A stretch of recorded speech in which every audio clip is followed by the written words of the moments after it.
Bonjour à toute la communauté, bonjour à tous les acteurs qui se trouvent ici dans les studios de la radio. Bonjour à tous les amis qui se trouvent avec nous, liés dans les 600 000 lettres de la Torah, dans le Sefer Torah. Tous les amis de Facebook, puisque nous avons maintenant un cours avec l'aide de Hachem dans les réseaux électroniques que Akadosh Baruch Hu a créés pour qu'on puisse transporter la Torah dans tous les foyers, dans tous les cœurs, là où il y a des oreilles qui écoutent, des yeux qui regardent. Alors vous savez très bien que grâce à Hachem, nous avons diffusé plusieurs cours sur notre page Facebook. Beaucoup d'amis se sont intéressés à ces cours.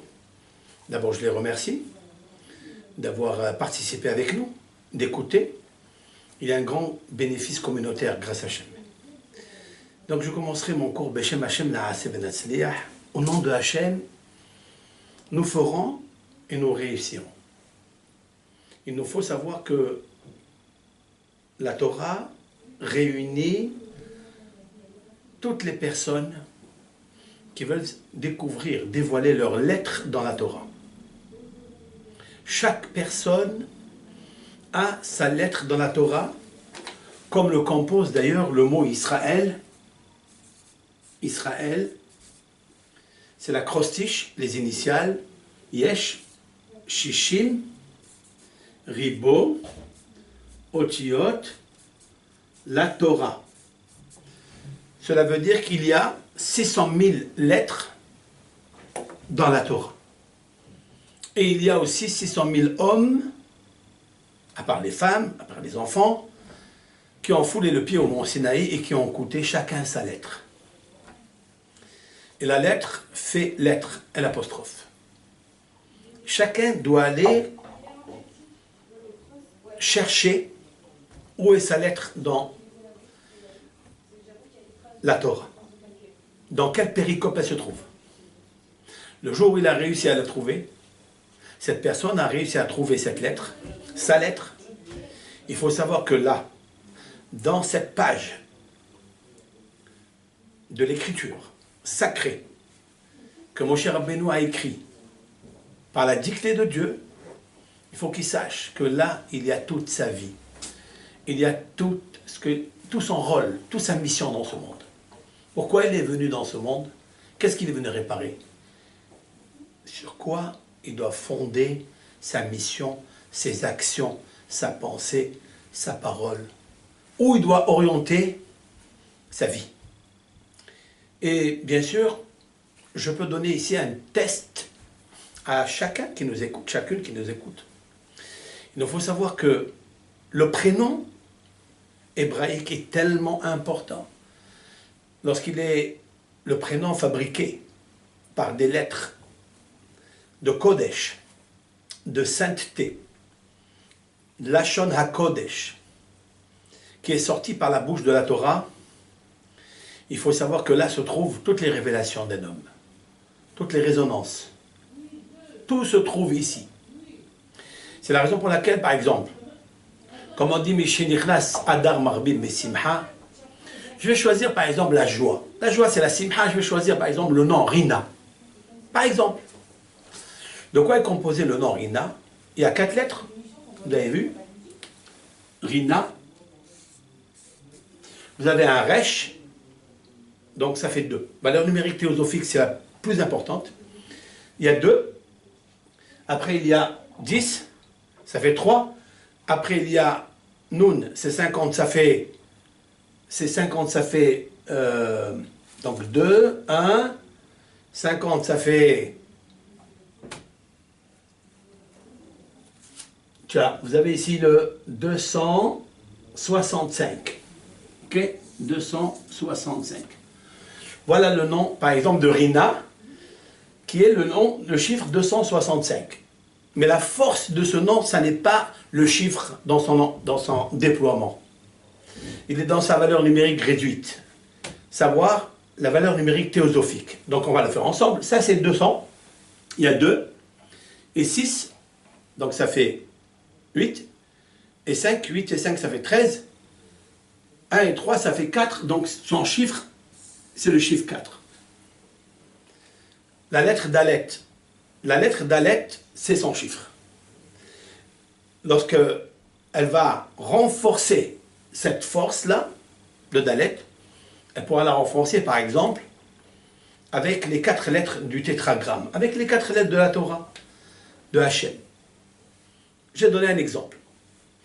Alors il faut savoir que chacun parmi nous devra connaître la force qui existe dans son âme pour pouvoir révéler toutes les lumières qui existent en elle.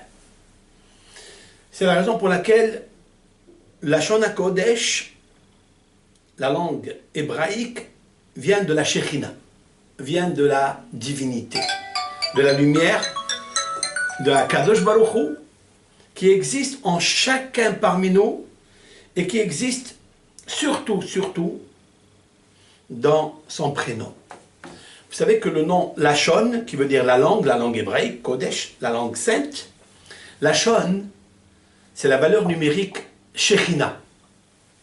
La Shekhinah. La Shekhinah étant cette lumière qui émane de Dieu et qui, normalement, est installée parmi nous dans tout notre corps. Comme dit le Zohar HaKadosh, que tout le corps de l'être humain, il est composé des lettres du tétragramme, de lettres de Dieu. On le sait très bien. Et aussi, il nous faut savoir que toute la Torah entière, dit le Zohar HaKadosh, elle est composée de Shemotav HaKedoshim, c'est-à-dire les noms sacrés divins.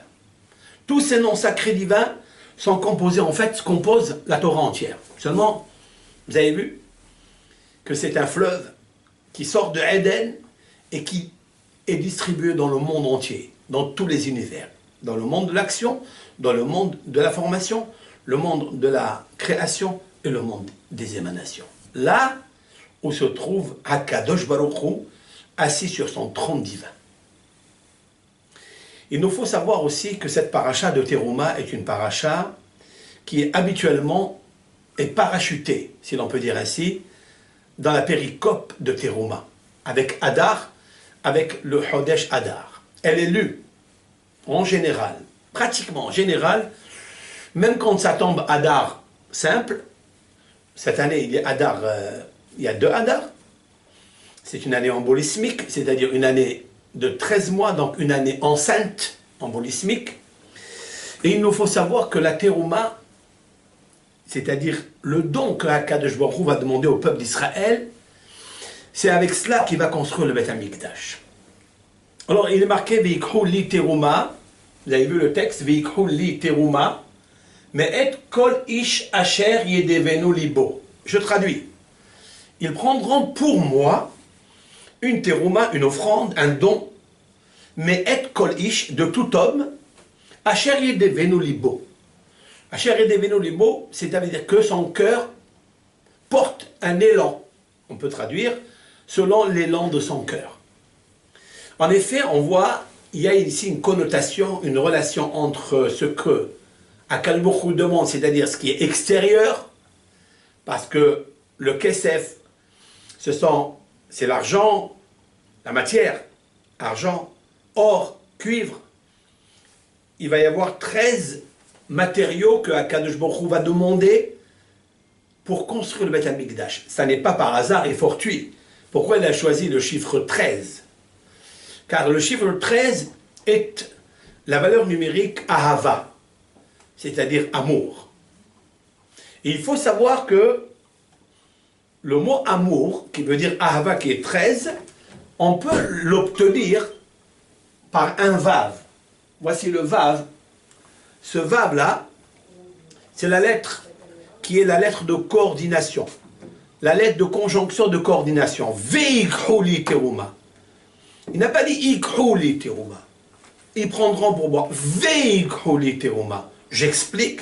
On pourra dire ainsi que Akadosh Baruch Hu, il veut relier, il veut coordonner le don, c'est-à-dire la main, parce que le vav, c'est comme un bras, le vav avec le cœur. Et on peut dire aussi quelque chose d'extraordinaire, que la Torah, hein, elle a procédé de la sorte de marquer un vav au début et un vav à la fin. Veikhu, et elle a marqué libo. Libo, c'est son cœur.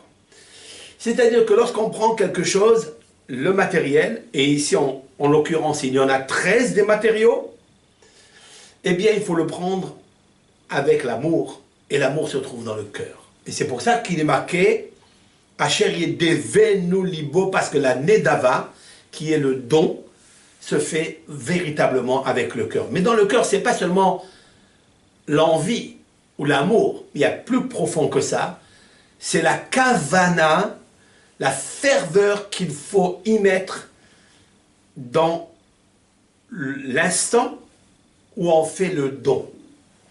Je voudrais expliquer. Vav, qui est, il peut s'inscrire phonétiquement comme ça. Vav, Aleph et Vav. Vous avez vu? Vav. Le Vav, la sonorité, un Vav épelle un autre. Ils sont jumeaux d'ailleurs. Le Vav, c'est la lettre qui est jumelle avec l'autre, qui s'assemblent, se ressemblent. Le Vav correspond à 12, parce que Vav c'est 6. Et encore Vav c'est 6. 6 et 6, 12. Les Shevatim, les tribus d'Israël, ont dit à leur père, Israël, Shema Israël, Adonai Eloheinu, Adonai Ehad. Shema Israël entend Israël qui est Yaakov, qui est chacun parmi nous. Hashem Elokeinu, Hashem, c'est l'unicité de Dieu, c'est le prénom qui rappelle l'unicité de Dieu. Ce qu'on appelle Shem HaMeyuhad, c'est le nom qui est exclusivement réservé à lui. Hashem Ehad, Elokeinu, donc notre Dieu, c'est-à-dire il est la magnificence des puissances, c'est lui qui gouverne tout. C'est la kavana qu'il faut avoir quand on lit le schéma. D'ailleurs, Hashem Ehad, l'Éternel est un. Baruch Shem Kevod Malchuto Le'olam Va'ed, béni soit-il et sa royauté à jamais. Ici, dans le schéma, il y a Shema Israël, Hashem Elokeinu, Hashem Ehad, il y a 6 mots. Baruch Shem Kevod Malchuto Le'olam Va'ed, il y a encore 6 mots. Ça vous fait un Vav. Un Vav, c'est-à-dire Vav, c'est 12. Par contre, dans le système kabbalistique, le Zohar a émis des lettres dans le remplissage. C'est-à-dire que dans le cœur du Vav, on peut mettre un Aleph, on peut mettre un Yud, on peut mettre un He. Pour l'instant, on est dans le Aleph. Si j'ajoute 1 sur A12, ça me fait 13. 13, donc c'est Ahava, c'est amour.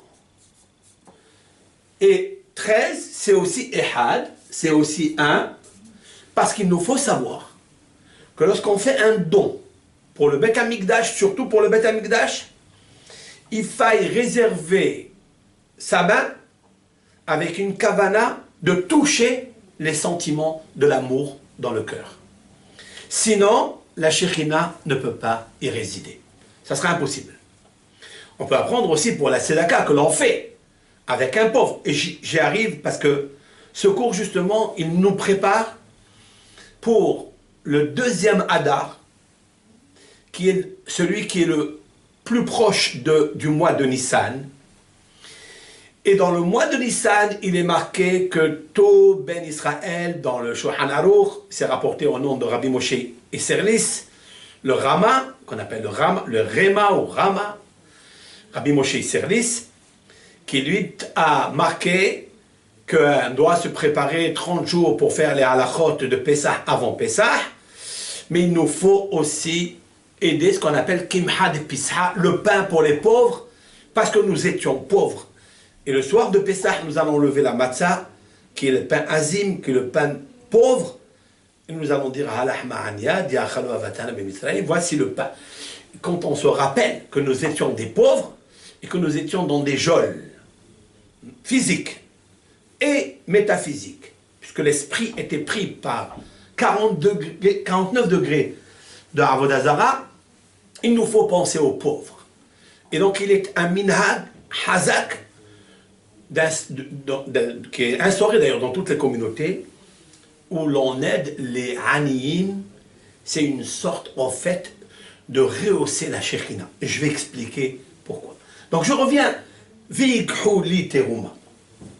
À ce propos, le mot li correspond exactement à ce que nous avons dit maintenant.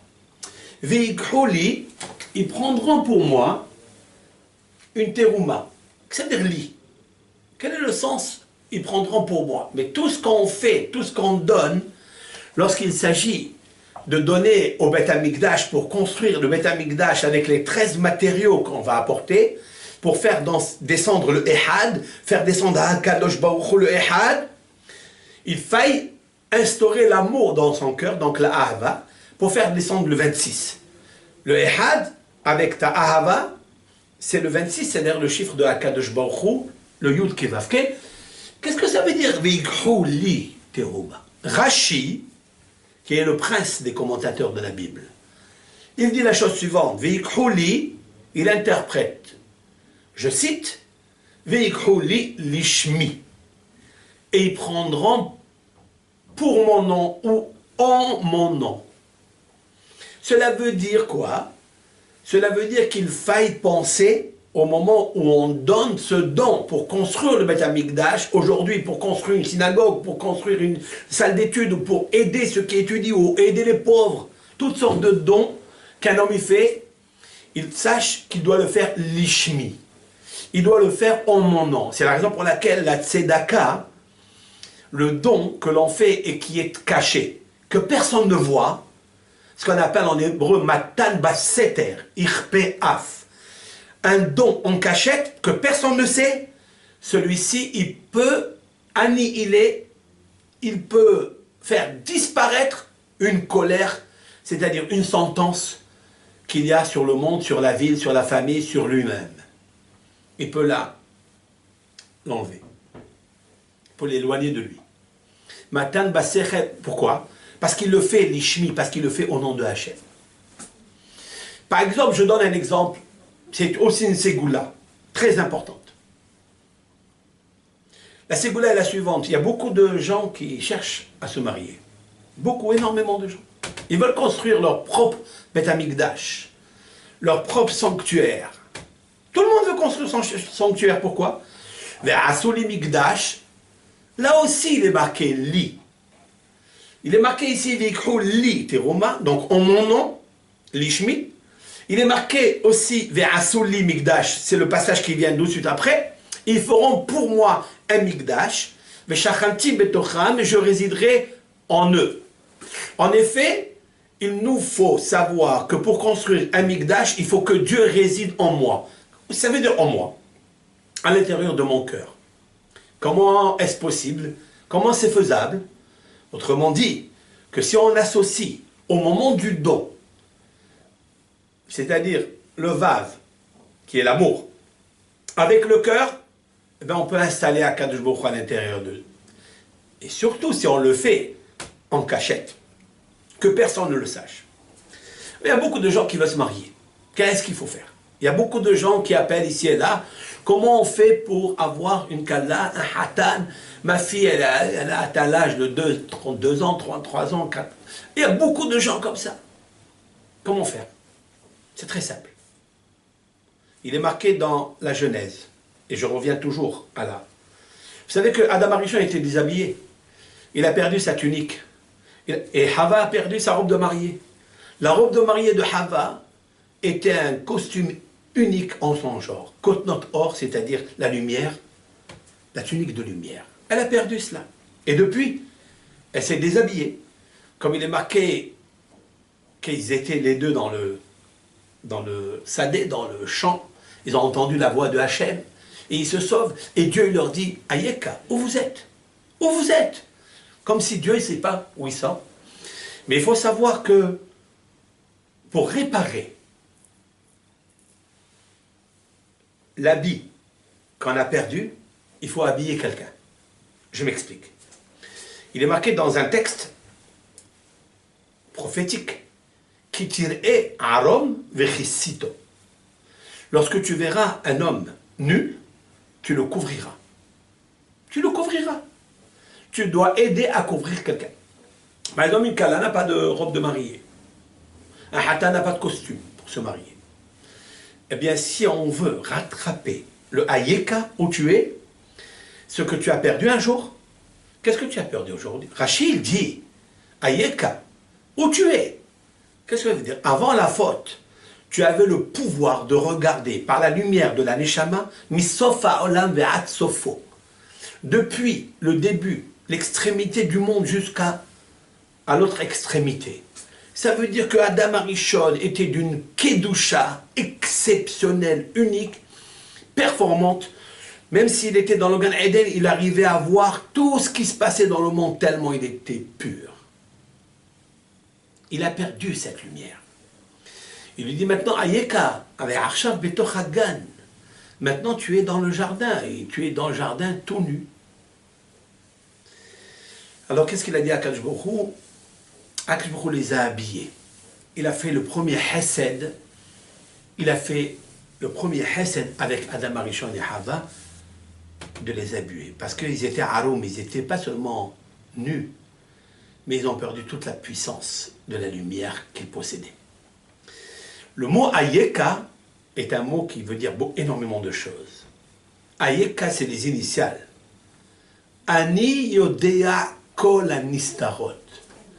Ani, c'est-à-dire Akadosh Baruch Hu, Yodea, je sais, Kol, tout Anistarot, les cachettes. Lorsque un homme, il fait une tzedaka, pour qui il l'a fait? S'il l'a fait pour se montrer, il aura obtenu le bénéfice de se montrer, du plaisir. Il est content de ce qu'il a fait. Les gens le félicitent. C'est aussi bien. C'est aussi une tzedaka. Mais quand tu fais la tzedaka pour Akadosh Baruch Hu, ne t'inquiète pas. Tu l'as fait en son nom. Alors Akadosh Baruch Hu réside en toi. Parce que Ani Yodea Kol Anistarot. Moi, je sais toutes les cachettes. Même quand tu te caches et le pauvre ne connaît pas, ne te connaît pas, et c'est toi qui lui as donné, c'est la raison pour laquelle dans l'alphabet, la Gemara dans le traité Shabbat nous dit quelque chose de magnifique. Aleph, Bet, Gimel, Dalet. Aleph, Bet, c'est quoi Aleph, Bet? C'est Av. Av, c'est le père. Av, c'est Akadosh Baruch Hu, le père. Aleph, Bet, c'est Ani, Bina. Moi, je suis l'intelligence. Gimel, Dalet. Gomel, Dalim. Gomel, Gimel, c'est Gomel, celui qui aide. Dalet, le pauvre. Le pauvre, il s'appelle Dal. De là où vient, il crève la dalle. Parce qu'il est pauvre.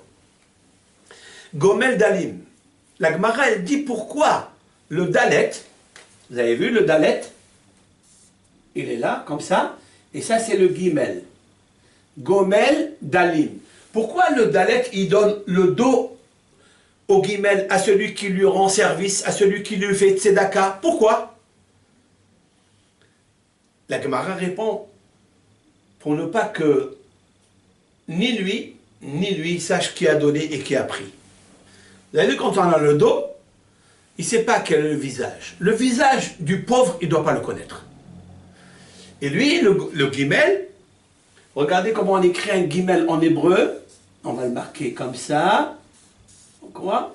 La Gemara, elle demande pourquoi le pied du Gimel, il est en hauteur. Parce que celui-ci, il est plus bas. Pourquoi le pied du Gimel, de celui qui est Gomel Dalim, celui qui aide les pauvres, pourquoi il est levé un peu plus haut que le pied gauche? Pour nous dire que celui qui rend service, il doit être toujours prêt à lever le pied pour aller chercher le pauvre. Il court vers le pauvre. Et en plus, il ne doit pas savoir qui il donne. C'est la raison pour laquelle le Dalet, le pauvre, il tourne le dos. Bien que Dieu n'aime pas les tourne-dos. Mais ici, Akadosh Baruch Hu, il aime le tourne-dos. Parce que quand tu vas lui faire, mais tu vas te dire un jour, mais pourquoi? Mais il faut que je sache, il faut qu'on sache qui. Qui quoi? Tu dis Akadosh Baruch Hu, Ayeka. T'inquiète pas. Ani Yodea Kol Anistarot. comme si Akadosh Baruch Hu, il a donné une forme de tikkun, de réparation à Adam et Hava, en leur disant, écoutez, vous savez qu'est-ce que vous allez faire à partir de maintenant? Vous allez habiller les autres. Vous allez aider les autres à se vêtir. Mais vous êtes cachés. Comme il lui a dit, où tu es? Il a dit, j'ai entendu ta voix dans le Gan, va éhavé, et je me suis caché. De là qu'il faut se cacher quand on fait quelque chose. Et surtout, alors on entend la voix de Dieu. Lorsque quelqu'un il fait les mitzvot basseter, quand quelqu'un il étudie la Torah basseter, Akadosh Baruch Hu lui donne la chokma de la Torah. Comme il est marqué dans le Talmud de Jérusalem, Perek He des Berachot, le chapitre 5 de Berachot, dans le Talmud de Jérusalem, il est marqué concernant le verset qui dit Et tsenuim chokma. Qu'est-ce que ça veut dire Et tsenuim chokma. Et la Torah, qui est la sagesse, se trouve chez les personnes qui sont pudiques. Ça veut dire Michelomet Basseter Mahkim. Dit le Talmud. Celui qui étudie en cachette devient sage.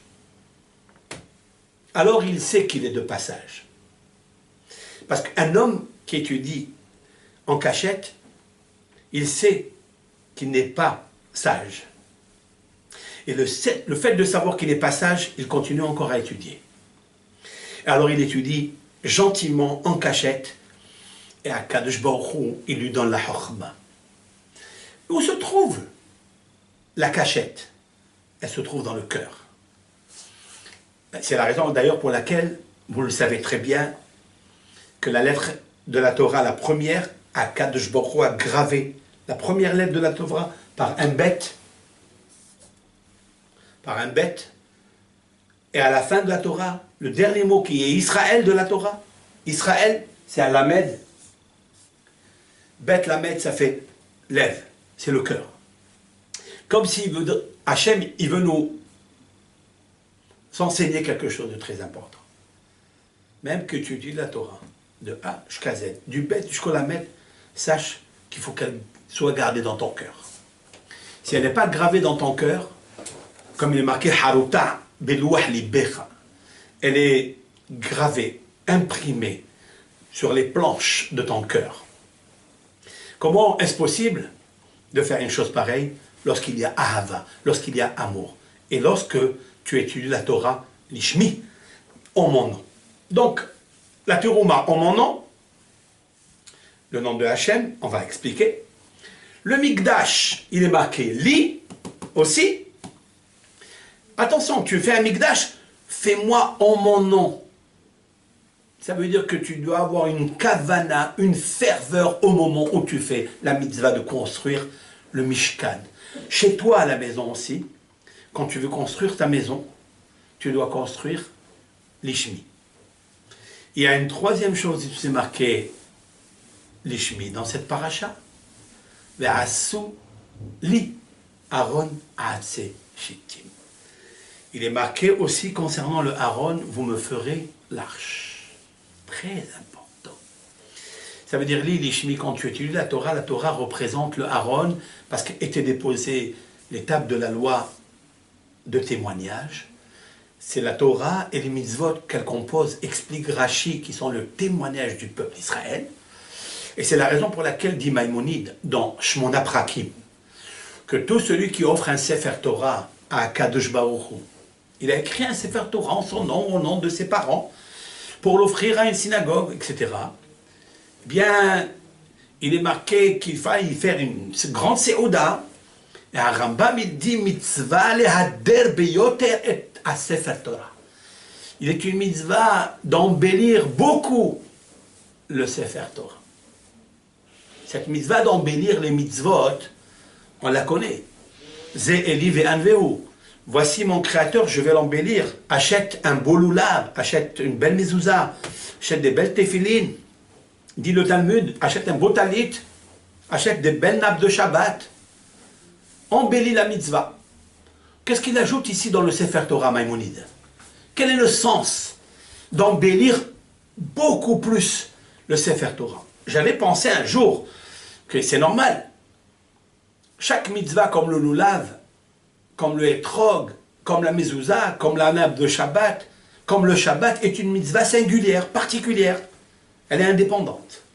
Le Sefer Torah englobe toutes les mitzvot de la Torah. C'est normal quand on chante pour un Sefer Torah, on danse pour un Sefer Torah, c'est normal de faire un embellissement un peu plus fort, un peu plus grand. Il vient Maïmonide, il ne dit pas ça. Il ne donne pas cette raison. Voici la raison. Je cite. Mipene, parce qu'il est. Shehu, parce qu'il est. Edout, le témoignage dans toutes les péripéties, dans toutes les générations, qu'elles soient belles ou qu'elles soient l'inverse, qu'elles soient lumière ou qu'elles soient obscures, qu'il y ait des malheurs ou qu'il y ait le bonheur. La Torah, c'est le témoignage. Et elle témoigne quoi? De la même façon qu'Akadosh Baruch Hu ne fera jamais faillite, la Torah, elle ne fera jamais faillite. On a voulu la brûler, on a voulu l'oublier, on a voulu l'écraser, on a voulu. Dans les 4 exils, personne n'a réussi. Elle est là. Et c'est la raison pour laquelle quand il y a le Sefer Torah, il faut tellement danser, chanter. Rabotaï, le Sefer Torah, c'est nous. Écoutez bien, c'est nous le Sefer Torah. Le Sefer Torah, aujourd'hui, il est composé ici et là par des êtres qui sont dans le monde entier, qui peuvent aujourd'hui, maintenant, nous écouter en train de parler. Et que cette Torah, elle rentre à l'intérieur de leur Neshama. Ce Sefer Torah-là, c'est pour ça qu'il faut beaucoup danser. C'est pour ça que le nom de Israël, il est tellement puissant qu'il compose toute la Torah entière. Oui, c'est l'acrostiche, c'est les initiales. Yesh, Shishim, Ribo, Otiot, la Torah. Israël forme quelque chose d'extraordinaire. Il est lié avec la Torah. Ça correspond à ce que déclare le Zohar HaKadosh. Il déclare que Kutsha Berichu ve'oraita ve'Israël hadhu.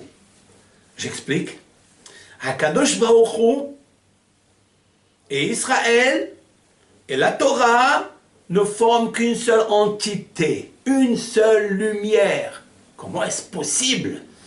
HaKadosh Baruch Hu, il est céleste. HaKadosh Baruch Hu, il est séparé de nous. Il est saint, c'est-à-dire il est séparé de ce monde. La Torah, elle est écrite noir sur blanc, des lettres sur du parchemin blanc. C'est encore matériel. Israël, ce sont des corps. Comment on peut relier ces trois qui, a priori, sont une antithèse l'un avec l'autre? La réponse est très claire. Et claire comme l'eau de Béroche. En effet, il faut savoir que la Neshama, que le Ham Israël a individuel et aussi collectif, c'est le Sefer Torah. Regardez les lettres de la Torah, comment elles sont écrites. Il y a toujours une lettre et qu'il y a une petite séparation avec la deuxième qui la suit, la troisième qui la suit, qui a formé un mot. Donc il y a un intervalle, il y a ce qu'on appelle Mokaf Gevil, c'est-à-dire il y a une lumière environnante qui entoure chaque lettre. Puis j'ai formé un mot. Via le mot, par exemple, Bereshit, il y a 6 lettres. Bara, il y a 3 lettres. Vous verrez une séparation lumière entre chacune. Et entre 2 mots, Bereshit et Bara, il y a un espace de quoi écrire une lettre. Il faut que ça soit comme ça. Il ne faut pas trop les coller parce qu'il semble un seul mot. Pourquoi? Pourquoi Kadosh Baruch Hu, il a fait ça? Pourquoi il a demandé ça? Parce qu'il nous faut savoir que chaque être est indépendant. Que chaque être humain, et j'expliquais que le prénom, il est très important, parce que le prénom, c'est la quintessence du Lashon HaKodesh, de la Shekhinah.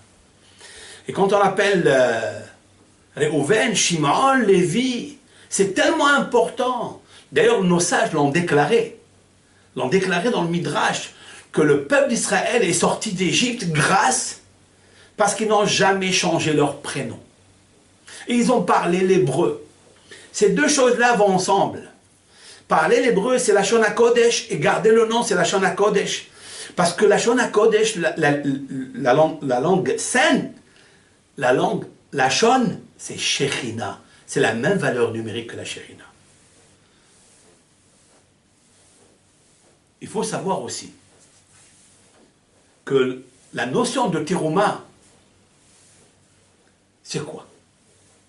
Si on regarde le mot terouma qui est composé avec... je vais enlever cette feuille. Voilà. Regardez terouma. Vous avez vu les mots terouma? Terouma, c'est offrande. Mais qu'est-ce qu'il y a à l'intérieur de terouma? Qu'est-ce qu'il veut à Kadosh Baruch Hu? Pourquoi il n'a pas dit vous offrirez de l'argent, maman, kesef, nedava? Pourquoi il est terouma? Le mot terouma, ça veut dire élévation. Romemout, c'est une élévation. Lorsque quelqu'un, il veut construire quelque chose de kadosh, parce qu'il doit garder cette chose-là qu'il va construire. Un jour, quand il quittera ce monde, c'est l'élévation de son âme. Et pour élever son âme, il faille faire des terumotes. Il va faire romemout, il faut qu'il fasse une terouma qui va l'élever vers le haut. Que sa neshama puisse monter dans les sphères du Gan Eden, avec la tzedaka qu'il fait, ou avec le don qu'il fait, ou avec le bien-être qu'il fait aux autres.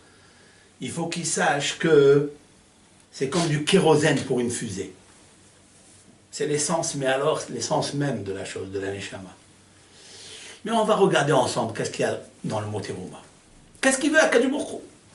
Je rappelle juste que le mot li, pour moi, Kadosh Baruch Hu, il a dit pour moi, tu feras pour moi, pour mon nom, il est répété dans le don, dans terouma, le don que vous allez faire pour le Mikdash.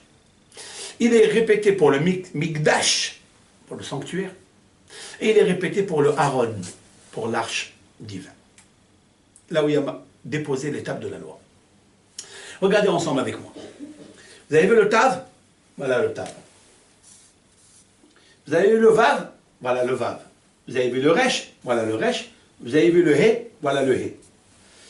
Torah. Torah. Tiens. Dans le mot terouma, il y a le mot Torah. Mais il reste une lettre, qui est la lettre même. La lettre même, ça veut dire quoi? Même, c'est 40. Moshe Rabbeinu, c'est même. Parce que la Torah, elle appartient à Moshe. C'est lui qui l'a fait descendre. Torah Tziva Lanu Moshe. Moshe Rabbeinu. Il faut s'accrocher avec ce nom, Moshe Rabbeinu. C'est notre capitaine de bateau. C'est notre manhig. Chaque Talmid Hacham, chaque étudiant, quelqu'un qui prend un livre et étudie la Torah, Nigla Elav Nitzutz chez Moshe Rabbeinu. Il y a une révélation qui est à l'intérieur de son âme, celle de Moshe Rabbeinu. Plus l'âme, elle est grande, et plus l'étude, il est performant. Plus l'étude, il est les Shem Shamaim pour le nom de Hachem, l'Ishmi, le Aaron, n'oubliez pas.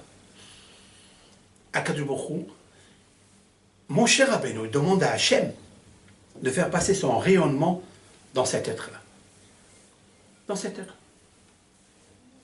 Vous savez que la Gemara dans le traité Shabbat, page 101b, il y a eu une discussion entre deux rabbins. Un a posé la question, l'autre a répondu. Et la réponse, elle était tellement belle, ingénieuse, que celui qui a reçu la réponse, donc celui qui a questionné, il lui dit, Moshe, Shapir Kamrat. Il lui dit à ce maître qui ne s'appelait pas Moshe. Il lui dit, Moshe, tu as bien dit. Tu m'as embelli, tu m'as éclairé ma lumière de la Neshama. Moshe, il ne s'appelle pas Moshe, il s'appelle Abaye, il s'appelle Rabba, il s'appelle Rav Safra, il s'appelle Rav Hizda. Ils ont d'autres noms. D'ailleurs, il n'existe pas de Tanaïm qui s'appelle Moshe. Les docteurs de la Mishnah n'existent pas qui s'appellent Moshe. Ça n'existe pas. Le Rav Hida, dans son livre, dans son commentaire intitulé Shema Gedolim, il donne des explications. Ce n'est pas l'objet du cours. Mais la réponse peut être très simple. Vous savez pourquoi il n'y a pas de nom de Moshe? Parce que si on l'avait appelé Moshe, tel ou tel rabbin, dans le Talmud, docteur de la Mishnah, il y aurait eu 1, 2, 3. Mais Moshe, c'est pas ça. Moshe, c'est le Sefer Torah entier qui lui appartient. Chaque grave, chaque juive qui étudie la Torah, Moshe, il est à l'intérieur de lui. D'où cette phrase célèbre du Talmud, page 101b, dans le Chot Shabbat, dans le traité Shabbat, Moshe Shapit Kamrat, n'importe lequel qui étudie, surtout un Talmud Chacham, qui étudie la Torah, Moshe, il est dedans. C'est la raison pour laquelle Moshe. Mais Moshe, avant d'obtenir cette Torah, il était ce qu'on appelle mitromem. Il s'est élevé, élevé, élevé, élevé, que son corps n'existait plus, pour qu'il puisse ne pas manger 40 jours, dans le chiffre même, c'est 40. Le chiffre même, c'est 40. C'est un homme qui a réussi, pas seulement à se connecter avec Dieu, seulement à se connecter avec Dieu par sa neshama. C'est plus grand qu'encore. Maïmonide, Alav Shalom, Harambam, qui s'appelait aussi Moshe. Et on dit de lui, Mi Moshe ad Moshe lokam ke Moshe. Depuis Moshe Rabbeinu jusqu'à Moshe Ben Maïmon, il n'y a pas eu un autre Moshe comme lui, comme Maïmonide. Ce qui est très intéressant, ce qu'il dit à Rambam, Rabbi Moshe Maïmon, il nous dit quelque chose dans le Guide des Égarés. Il dit comme ça, il dit la grandeur de l'âme de Moshe, c'était pas parce que son âme était plus grande que les patriarches. Non. Les patriarches aussi, Abraham, Isaac, Jacob avaient une grande, très grande neshama. Mais la neshama de Moshe était grande par rapport, parce que son corps, il était neshama. Même son corps, il était zach, zach, tzah. Il était tzah, ça veut dire qu'il était translucide. Il n'y avait pas une goutte de Yitzhara sur son corps. Ça veut dire que son corps n'a pas transpiré. Parce que si on transpire ici, sur la peau, comme a expliqué Rabbi Moshe Cordovero, dans son livre Elima, un livre de Kabbalah, il explique que la peau que nous avons ici, c'est l'intromission du serpent. Mais Moshe Rabbeinu, le serpent n'a pas le touché. Le venin, l'impureté. C'est pour ça qu'il faille se connecter avec Moshe Rabbeinu. Tous les tzadikim, ils ont pris un petit quelque chose de Moshe Rabbeinu. Rabbi Akiba, Rabbi Shimon Bar Yochai, un tout petit nitzutz. Il distribue à chacun, pour celui qui veut. Seulement, il y a qui prennent l'étincelle divine de Moshe du cœur. Il y a d'autres du cerveau. Il y a d'autres des oreilles. Il y a d'autres des doigts. Il y a des gens qui font la tzedaka avec leurs mains, beaucoup de tzedaka avec leurs mains. Qu'est-ce qui se passe? La neshama, elle se trouve là. Leur neshama, elle se trouve là, dans la main. Il y a des gens qui sont tellement sensibles. Dès qu'on parle de tel et tel, ils pleurent, ils sont sensibles, etc. Ils ont un bon cœur. Jamais ils s'énervent. Toujours ils pardonnent. Le nitzutz de Moshe Rabbeinu se trouve ici. Il y a qui ont dans les yeux, qui ont dans la bouche, etc. Moshe Rabbeinu se trouve de partout. C'est ça, Teruma, Torah même. La Torah de Moshe Rabbeinu est la Torah qu'il a acquiert 40 jours au Mont Sinaï. Rabbeinu Yonah Gerundi, de mémoire bénie, qui a écrit un classique de Sha'arei Teshuvah, les portiques de la Teshuvah, qu'on a besoin tous pour Elul, et Rosh Hashanah et Kippour, les 2 jours de pénitence. Comment faire Teshuvah avec les 24 principes de la Teshuvah, a dit quelque chose d'extraordinaire. Pourquoi Moshe Rabbeinu il a reçu la Torah après 40 jours? Il dit parce que le fœtus qui se trouve dans la matrice de maman, il est formé après 40 jours. Seulement après 40 jours. Et donc on le sait ça. Dans le traité Sota, page BA, nous dit, il y a une voix céleste qui sort de Har Horeb. Tous les jours, il y a une voix céleste qui sort de Har Sinaï. Et qui dit, bat ploni les ploni. Qui dit la fille de tel pour un tel, le champ de tel pour un tel, c'est lui qui va acheter, qui va se marier avec l'un, avec l'autre, etc. Arba'im yom lifne yetzirat avalad. 40 jours avant la formation du fœtus. 40 jours avant, on va dire, voilà, il va se marier avec qui? Il va acheter tel terrain, il va acheter tel immeuble, il va acheter tel... Pourquoi? Parce que la Torah, elle était donnée 40 jours. On lui dit à cet homme-là, hé, regarde, tu es formé après 40 jours. Tu sais pourquoi? Pas 50, pas 30. Tu dois étudier la Torah. Et ça, c'est Moshe Rabbeinu qui nous l'a appris. Ça, c'est un. La deuxième allusion qu'il y a ici, et elle est plus importante que la première, c'est quoi? C'est que le mot terouma peut s'inscrire de cette façon. Voilà, je vais le marquer ici. Voilà terouma. Je peux lire ainsi. Tarum, he. Tu vas élever la lettre he. Qu'est-ce que ça veut dire? Il faut élever la lettre he. La lettre he, c'est dans le tétragramme, c'est des choses simples. On essaie de démystifier pour comprendre chaque chose comme des bûchettes.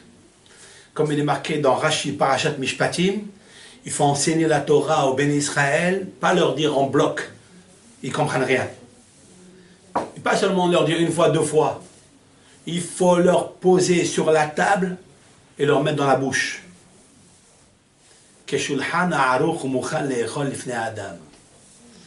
C'est tiré du verset Asher Tassim Lifnehem. Voici les statuts, voici les lois, voici les commandements. Asher Tassim Lifnehem que tu poseras devant eux. Qu'est-ce que ça veut dire? Poser un livre? Poser quoi? Poser un cours devant lui, tu te débrouilles? Non. Il lui a dit à Kadosh Baruch Hu Moshe, attention qu'il te monte à l'idée d'enseigner la halakha comme je t'ai donné. Non, il faut leur expliquer Ta'ameh Amika, il faut leur expliquer la raison. Comme, et là, il parle d'une raison, il parle de Ta'amim, c'est-à-dire il parle de la table, comme une table dressée, ça veut dire quoi? Le sens est, quand on s'assoit à table, on aime. Pourquoi? Il n'y a pas de raison. Il y a le palais, la glande qui salivaire, elle est tellement attachée à la nourriture parce qu'on aime. Il lui a dit à Kadosh Baruch Hu Moshe, quand tu enseignes le peuple d'Israël, détail, jusqu'à ce qu'il mange. Comme il a dit le roi David dans les psaumes, Vetoratcha betoch me'ai. Ta Torah, elle se trouve dans mes entrailles. Ça veut dire c'est de la nourriture. Il faut que la Torah elle soit comme de la nourriture. Leur donner à manger comme de la nourriture. Et c'est la raison pour laquelle, Tarum he, il faut lever le he. Le he, c'est quoi le he? Le he, c'est la Shekhinah. Le he, c'est la royauté. Le he, c'est la royauté, chers amis. Il nous faut lever la Shekhinah grâce au Beth Amikdash, grâce à l'étude de la Torah. La Shekhinah, on dit qu'elle est par terre. Elle touche le sol, elle touche le sable, elle touche la terre. Qu'est-ce que ça veut dire ça? La Shekhinah, elle touche la terre, pourquoi? Parce qu'elle n'a pas son kavod, elle n'a pas son honneur, elle n'a pas sa royauté. Elle est détachée de Yud Ke Vav, elle est détachée des 3 premières lettres du tétragramme. Elle est à part. Mais elle n'est jamais montée en haut. Elle est toujours avec nous ici. Mais elle est à terre parce que la terre, je le répète, comme il dit le Zohar Kadosh, c'est le serpent. Afar, elle est à terre parce que la royauté aujourd'hui, c'est les Kohot HaTum'a, les forces de l'impureté, c'est toutes les forces de la guerre, toutes les forces qui veulent faire du mal, verser du sang, les forces négatives. Tant que le He, il est en bas, il touche la terre, il y a des problèmes. Il y a des problèmes. Alors, qu'est-ce qu'il dit à Kadosh Baruch Hu? Il dit, il faut me construire un Mishkan. Il faut que ce Mishkan, il soit en mon nom. C'est-à-dire, tu dois faire le Yud Ke Vav Ke entier. Ne laisse pas le He séparé de moi. Attache-le à moi. C'est ça qui lui dit, Torah ben, et Tarum, mais il faut lever le He, il faut le lever. Et avec ça, je vais réunir le nom de HaKadosh Baruch Hu. Et quand je réunirai le nom de HaKadosh Baruch Hu, eh bien, il faut que tu saches que je serai le roi d'Israël. Il vient Rabbi Yaakov Abehsera, Alav Shalom. Rabbi Yaakov Abehsera, dans son commentaire intitulé Pituhei Hotam, il dit quelque chose de magnifique. Et pour éclairer ce que je viens de dire maintenant, Voici ce que j'ai trouvé dans le livre de Pitohe Hotam de Rabbi Yaakov Behser. Allah Shalom, que son mérite se dépose sur le monde, sur le Ham Israël, là où il est, là où il nous écoute, que le mérite de Rabbi Yaakov Behser. Il vient et il dit la chose suivante, regardez avec moi. Vous prendrez une terouma me'et kol, regardez la fin des mots, ils forment le mot malchut.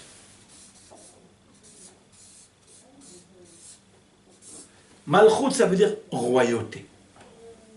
Rabbi Yaakov Behsera, il va orienter tout son cours ici, sur cette paracha, sur la tefillah, la prière. Toute la prière d'un Ham Israël, d'une juive, il faut qu'elle s'adresse à Kadosh Baruch Hu. Malchut, c'est la Shekhinah. En fait, pour notre cours, la relation est très simple, c'est le He. Parce que dans le système séphirotique, il y en a 10 séphirotes, enfin il y en a 11 séphirotes. On a oublié toujours de mettre le Keter qui est la couronne. Mais elle est reliée avec Malchut. Malchut, c'est la dernière, c'est la 10e séphira. Et la 10e séphira, elle correspond à David Amelech, le roi David, qui est la 10e sphère. Malchut, la royauté de David. Melech HaMashiach, qu'on attend tous. Be'azat Hashem, bimehera bi'amenu. Eh bien, quand on fait la terouma, il faille lever la Malchut pour moi. Parce que c'est le He, il faut le ramener. Pourquoi? Comment on ramène cela? Comment on élève la Shekhina vers le haut? Ben c'est très simple. On étudie la Torah. Torah, même, Tarum He. C'est un jeu de mots. La terouma, ça veut dire quoi? Il y a 5 lettres. Je peux les composer comme j'ai expliqué tout à l'heure. Tarum He.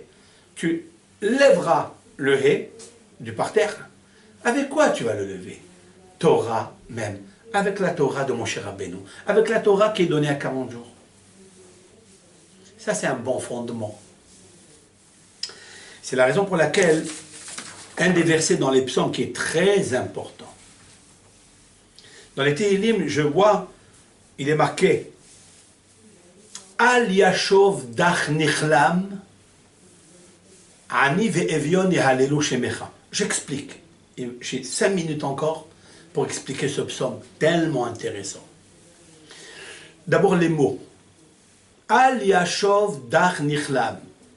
Jamais, Al, non. Yashov, retourne. Dach, le pauvre, Nichlam, humilié. Il ne faut jamais laisser un pauvre, lorsqu'il vous le demande, partir humilié. Jamais. Ani ve'evion, le pauvre et le nécessiteux, Yahalelu fanecha, shemecha, ils loueront ton nom. De quoi s'agit-il? Dach, c'est le pauvre. Ani, c'est le pauvre. Evion, c'est aussi le pauvre. Sauf que Evion, il n'a rien. Le Ani, il a 2 repas. Ou un repas. Il lui manque un deuxième repas. Le Evion, il n'a rien. Qu'est-ce que c'est que Dach? Dalet Chaf. C'est quoi ce Dach? Dach, ça veut dire Medourdach. Medourdach, ça veut dire l'écrasé. De qui s'agit-il? Si ce n'est pas le Evion, ce n'est pas le pauvre, c'est les deux, c'est quoi? Et en plus, il nous faut savoir quelle est la réciprocité qu'il y a entre les... Comment ça se lit, ce verset? Se lit, c'est pas se lit, lire, mais lier. Comment il se lit ensemble? Je répète. Ali Ashov Dar Nichlam. Il ne faut pas que... je vais le marquer. Al Yashov Dar Nichlam. Il ne faut pas qu'il retourne le Medourdach, ça veut dire celui écrasé, celui qui est humilié, celui qui a honte. Nichlam, honteux. Ani ve'evion, et al shemecha. Je voulais dire avec l'aide de Hachem comme ça. Et ça correspond à ce qu'on vient de dire maintenant. Regardez les initiales. Tout est un secret dans la Torah. Lorsque David Amelech a écrit les psaumes qu'on a besoin tous pour cet exil de Édom, parce qu'il n'y a que lui qui nous sortira de là. Par les Tehillim, on sortira de l'exil. Parce que le Zohar Kadosh a dit que la plupart des versets qu'il a expliqués, le Zohar Kadosh se base sur les Tehillim de David Amelech, en particulier. Regardez avec moi, chers frères et sœurs, Al Yashov Dach Nichlam, qu'est-ce qu'on peut lire ici? Aleph, je vais le marquer Aleph. Voilà, Aleph. Vous avez ici le Dalet. Voilà le Dalet. Vous avez ici le Nun. Voilà le Nun. Vous avez le Yud. Voilà le Yud. C'est quel nom ça? C'est le nom de Dieu. Ado. Naï. C'est le nom d'Hachem. Lorsqu'un pauvre, il vient vous voir. Lorsqu'une institution nous demande de l'aider. Lorsqu'une Kala, un Hatan, un orphelin, une almana, un étranger, le Lévi, vient nous demander, avec la main droite, il tend sa main. Vous savez qui est-ce qui lui tient la main? C'est Akadosh Baruch. Akadosh Baruch qui s'appelle Adon Haolam, le maître du monde. Lui, Hachem. Lui, Akadosh Baruch, il n'a rien à faire que s'occuper de ce pauvre. C'est pour ça que c'est marqué Adoshem. Al Yashov Dach Nichlam. Vous avez vu les initiales? Regardez. Al Yashov Dach Nichlam. C'est lui, il souffre plus que le pauvre. Le Ani, il a une Seouda. Le Elion, il n'en a pas, mais il va se débrouiller. Mais il peut encore vivre. Mais celui qui est écrasé, c'est Akadosh Baruch Hu, si l'on peut dire ainsi. La Shekhina. Et c'est ça qu'il faut soulever. C'est ça le He. Tarum He. Il faut le lever bien comme il faut. Quand quelqu'un, il vient, il te demande, rehausse-le. Donne-lui. Ne le refuse pas qu'il retourne sans rien du tout. Hasve shalom. Al Yashov Dach Nichlam. Et c'est ça en fait qu'on voit ici dans la paracha. Si on veut construire le Beth Amikdash, de nouveau, celui-ci, il descendra de lui-même, par Hachem. Comme il est marqué à la fin de la Shira, du cantique de la mer Rouge, Mikdash Adonai Konenu Yader. Le Mikdash de Hachem, Yud Kevavke, parce qu'il y aura le tétragramme en entier, alors le He retrouvera les 3 premières lettres. Konenu Yadera vont préparer tes mains, toi. Toi, Hachem. Quelles mains? C'est moi qui les prépare, toi et moi. Chaque Ben Israël prépare la main de Akadosh Baruch Hu. Comment? Al Yashov Dach Nichlam. Jamais tu refuses de donner à un pauvre la tzedaka. Jamais. Alors tu as préparé la main de Akadosh Baruch Hu, qui lui tient, la main qui tient la main du pauvre. Alors tu construis Beth Amikdash. Et c'est ça. Ve'asuli Mikdash. Ve'ikhouli teruma. Rashi. Lishmi. Même dans le Mikdash, Lishmi. Même le Aaron, Lishmi. La Torah, le Mikdash et la Teruma vont de pair. Vous savez ce que c'est Lishmi? Lishmi, c'est les initiales. Ishtabah Shimcha La'ad Malkenu. Lishmi, c'est Ishtabah. C'est une phrase qu'on lit tous les jours dans la prière, le matin, Shabbat aussi, Kippour aussi. C'est quoi? Ishtabah. Voilà. Ishtabah Shimcha La'ad Malkenu. Même Shin Lamed Yu Mishli. Lishmi. Ça veut dire que ton nom, Ishtabah, qui soit glorifié. Shimcha, ton nom, Yud Kevavke, La'ad, à jamais, Malkenu, notre roi. Comme je viens d'expliquer maintenant, que Veikhouli Teruma Me'et Kol Ish, sauf et Tevot, la fin des mots forme le mot Malchut. Malchuto Idbarach, sa royauté, le He que je viens d'expliquer. Et Ratson, que ce Dvar Torah là, j'ai pensé à tout le Dvar Torah, pendant tout le Dvar Torah, à la guérison de Cohen Yosef Bar Masouda, qui est malade, et que Akadosh Baruch Hu, il le lève, il le soulève, grâce à la tzedaka que vous allez tous faire, chacun dans son endroit, là où vous êtes, pour élever cette âme qui est charitable, une âme méritante, Be'ezrat Hashem, qui se lève de son coma et qu'il jouisse avec sa famille. Ainsi pour tous les malades d'Israël, tous les malades du monde. Que Akadosh Baruch Hu nous donne la force, toujours, d'entreprendre un Dvar Torah pour le bénéfice communautaire. Pour que tous et tous en fassent briller notre Neshama, pour se rapprocher encore et encore de Akadosh Baruch Hu, pour amener enfin le grand Sefer Torah entier, parfait, pour que Melech HaMashiach, le roi Mashiach, puisse lire à Jérusalem, dans le temple que Akadosh Baruch Hu fera descendre par ses mains, grâce à nos mains, grâce à nos gestes, à notre tzedaka. Shabbat shalom à toute la communauté.